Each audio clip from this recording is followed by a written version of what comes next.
Hi అండి, welcome back to my YouTube channel Revathi daily vlogs. ఈరోజు మా బావకు ఫోన్ చేసి పప్పును అన్నం వండాలా లేదు అంటే వెజ్ పులావ్ చేయాలా అంటే మా బావ సింపుల్గా వెజ్ పులావ్ చేసే అన్నారు. అందుకే నా దగ్గర ఉన్న కాయగూరలన్నీ తీసి వెజ్ పులావ్ మొదలుపెట్టాను. మీరు కూడా ఒకసారి ఇలా ట్రై చేయండి, చాలా బాగుంటుంది. ముందుగా పెనం వేసుకొని దాంట్లో కొంచెం నెయ్యి కొంచెం ఆయిల్ వేసుకొని బిర్యానీ సామాగ్రి అంతా వేసుకోవాలి. కొంచెం కాజు వేసుకోవాలి. ఆ కాజు కూడా వేగిన తర్వాత ముందుగా కట్ చేసి ఉల్లిపాయలు కూడా వేసుకొని కాసేపు వేగిన తర్వాత ఒక స్పూన్ అల్లం వెల్లుల్లి పేస్ట్ కూడా వేసుకోవాలి. అల్లం వెల్లుల్లి పేస్ట్ వేసిన తర్వాత కాసేపు వేగనిచ్చి మన దగ్గర ఉన్న కాయగూరలన్నీ వేసుకోవచ్చు. నా దగ్గర అయితే బంగాళదుంప, మిల్లీ మేకరు, క్యారెట్ ఉంటే ఈ 3 వేసాను.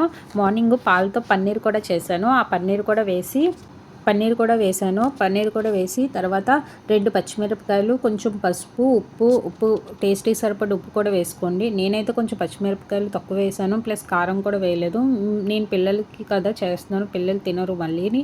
అందుకే మీకు ఎంత కారం కావాలంటే అంత కారం వేసుకొని 5 మినిట్స్ మూత పెట్టుకొని, నేను సోనా మసూర్ బియ్యంతో చేస్తున్నాను కాబట్టి నార్మల్ రైస్తో 2 గ్లాసులకి 4 గ్లాసులు వాటర్ వేసుకున్నాను. మీరు బాస్మతి అయితే 1కి 1.5 చొప్పున 2 గ్లాసులకి 3 గ్లాసులు వాటర్ వేసుకొని బాగా ఉడికిన తర్వాత రైస్ కూడా వేసుకోండి.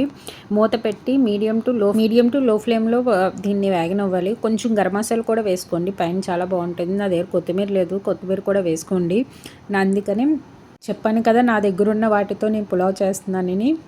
పులావ్ అయిపోయిన తర్వాత 15 నిమిషాల పాటు కలపకుండా అలా మూత పెట్టి ఉంచిన తర్వాత చూడండి ఎంత బాగుందో పులావ్. చాలా టేస్టీగా ఉంటుంది. మీరు కూడా ట్రై చేసి ఒకసారి ఎలా వచ్చిందో కామెంట్ చేయండి. ఒకవేళ మీకు ఈ వీడియో నచ్చితే please like to subscribe to my channel.